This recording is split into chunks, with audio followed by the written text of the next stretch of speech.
Olá, olá! Aqui quem fala é o Lucas e sim, esse vídeo é sobre livros. Talvez você esteja estranhando pelo nome do canal, mas meu objetivo aqui nunca foi focar somente em animações. Sempre tive o objetivo de falar sobre outras mídias, mas como eu acabo consumindo mais animação que qualquer outra coisa, não é pra menos que saia tanto vídeo de animação. Hoje eu gostaria de reservar uns 2 dedinhos de prosa, como já diria Otávio Gá, para falar do terceiro livro da saga Crônicas do Mundo Emerso. Como esse é um vídeo sobre livros, eu não vou ter tanto conteúdo para mostrar, então você pode abrir outra aba e tratar ele como um podcast. Para quem optar por ficar por aqui, irei deixar uma gameplay que tenha mais ou menos a ver com a temática do livro. Então, solta a vinheta. Certo. Antes de mais nada, já adianto que não irei falar dos 2 primeiros livros, pois, para mim, eles, como diriam o ditado, não fedem nem cheiram. Isto é, são obras aceitáveis dentro do que se propõe e do status de novata da autora. Mas acho que é necessário destacar alguns pontos que influenciaram diretamente no meu desgosto pelo terceiro livro. Logo quando terminei a leitura do primeiro livro, a sensação que eu tive foi, ok, não entendi muito bem o motivo de a autora esticar tanto este trecho final, entendo a sua função na evolução da personagem, mas sem isso, creio que seria perfeitamente possível finalizar a história já no primeiro livro. Logo, o primeiro ponto é enrolação. A autora, talvez por ser novata quando escreveu a obra, acabou por investir demais em tópicos desnecessários para o andamento do livro, talvez com o objetivo de torná-lo mais grandioso e épico do que ele realmente é. Ironicamente, o segundo ponto é o exato contrário do primeiro, já que ao mesmo tempo que a autora enrola demais onde não é preciso, ela corre demais onde poderia esticar um pouco mais a história e tornar as coisas mais interessantes. Certos treinamentos e momentos chaves da história, por vezes são iniciados nas primeiras linhas do capítulo e encerrados nas últimas. Personagens vêm e vão em uma velocidade que às vezes você até esquece quem é quem.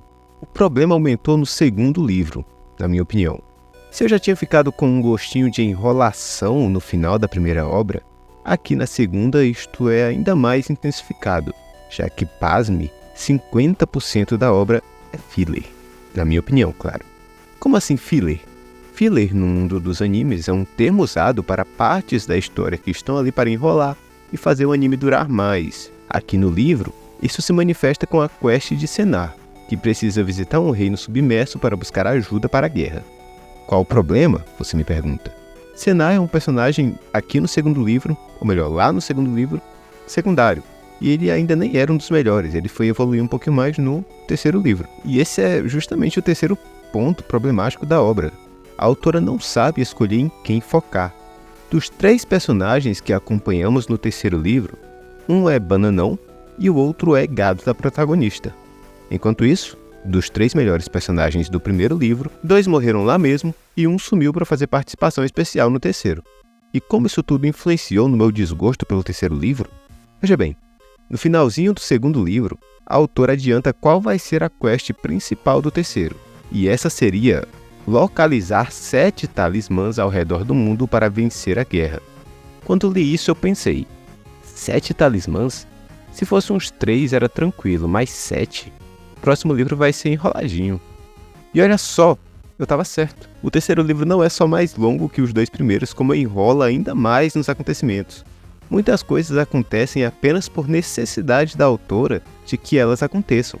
Você não sente naturalidade nos acontecimentos e tudo parece meio forçado. Por exemplo, em certo momento do livro, a protagonista decide que um dos acompanhantes de sua viagem está em perigo. Então a autora reserva 2 capítulos para...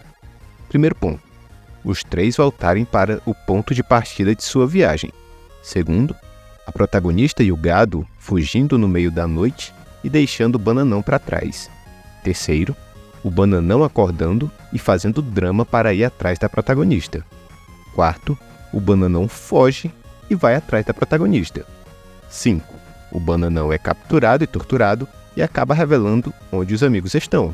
Sexto, foge, reencontra os amigos e tem um destino que poderia ter tido pulando todo esse rolê. Aí alguém vai argumentar que esse rolê serve para amadurecer o Bananão, e ok, de fato ele amadurece, mas na minha humilde opinião ele já tinha conseguido amadurecer no segundo livro quando ele confronta o pai dele, Pra mim, ali já foi um ponto de virada pro personagem dele, no sentido de amadurecimento. E o segundo ponto que alguém poderia argumentar que essa questzinha aqui é necessária é pra apresentar os inimigos do bem, né? Que é o momento ali que a personagem principal meio que descobre que existem inimigos que estão lutando à força e que não querem lutar. Aí isso serve por uns 3 capítulos, depois ela ignora e volta a matar todo mundo. Sentiu? Tudo isso acontece apenas pois a autora sentiu a necessidade de esticar e dramatizar um pouquinho mais a obra. Nas páginas seguintes, aliás, um dos melhores personagens do segundo livro é rebaixado a professor de novatos que precisarão ir para a guerra sem nenhum treinamento.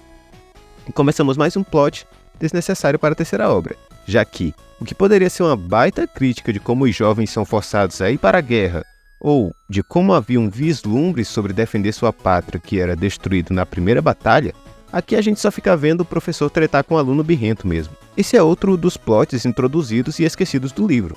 Todo esse arco dos alunos sendo treinados para a batalha devido a baixas tropas é encerrado, praticamente, em uma batalha, quando em um "errei, fui moleque" do general, a maioria dos soldados são derrotados. Aliás, nesse momento temos mais uma das ignoradas do livro para eventos que deveriam ser marcantes. Irei citar esse fato, pois não considero o spoiler, já que nem o próprio livro tratou como algo relevante. Em certo ponto, Ido fere um importante general inimigo, mas é resgatado, acordando depois descobrindo ter perdido um olho. Nesse ponto eu pensei, nossa, o que vai ser desse personagem agora? Que mudanças a gente vai ter para ele, já que com um olho apenas não é possível lutar com a mesma maestria? E essas são dúvidas levantadas pela própria autora, ou seja, ela sabia que não seria a mesma coisa para o personagem lutar sem ter um olho. Mas, veja bem, a situação é resolvida em praticamente 2 capítulos. Ido começa a treinar para conseguir lutar sem precisar da visão periférica e, sem brincadeira, o capítulo acaba com a seguinte frase: "E tudo voltou a ser como era antes". Essa frase é o resumo das, entre aspas, viradas da obra. Em geral, é um fato novo sendo introduzido para logo em seguida ser revertido ao que era antes. Um último exemplo disso, para não ficar repetitivo, em certo ponto, é introduzido o fato de que os inimigos são obrigados a lutar por magia, como eu já tinha falado. Isso cria uma certa dúvida na cabeça da protagonista, que passa a não querer matá-los e se questionar se está fazendo a coisa certa para, assim que o livro precisar, ela voltar a matar geral como se nada tivesse acontecido. A sensação que fica para mim é que esse livro foi escrito para ser uma série, pois existem vários momentos nele que parecem background de série, que você não se importa muito, pois assistir não exige tanto esforço mental quanto ler. Então 5 minutinhos de nada acontecendo na série não te cansa, mas 5 minutinhos em um livro cansa, ainda mais quando de 5 em 5 minutinhos se cria um livro de 450 páginas. No geral, o Talismã do Poder tinha potencial para ser uma ótima conclusão de trilogia.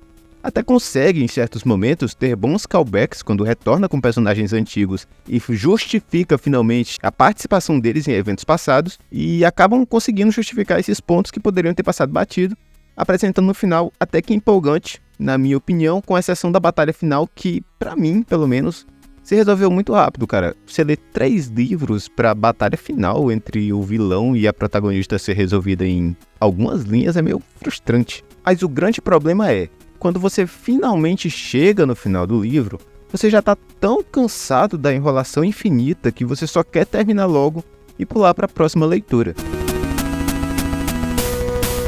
E esse foi o vídeo de hoje. É um vídeo que tem tudo para dar errado, já que leitura é um nicho meio específico demais, mas espero que tenham curtido. Se gostou, não esqueça de deixar seu like, se não concorda com minha opinião. Sinta-se livre para deixar aí nos comentários seu ponto de vista. Lerei e considerarei tudo o que você disser. Aliás, se inscreve aí se não for pedir muito, já que a gente continua aqui na quest dos 1000 inscritos para liberar o AdSense. Até a próxima e tchau!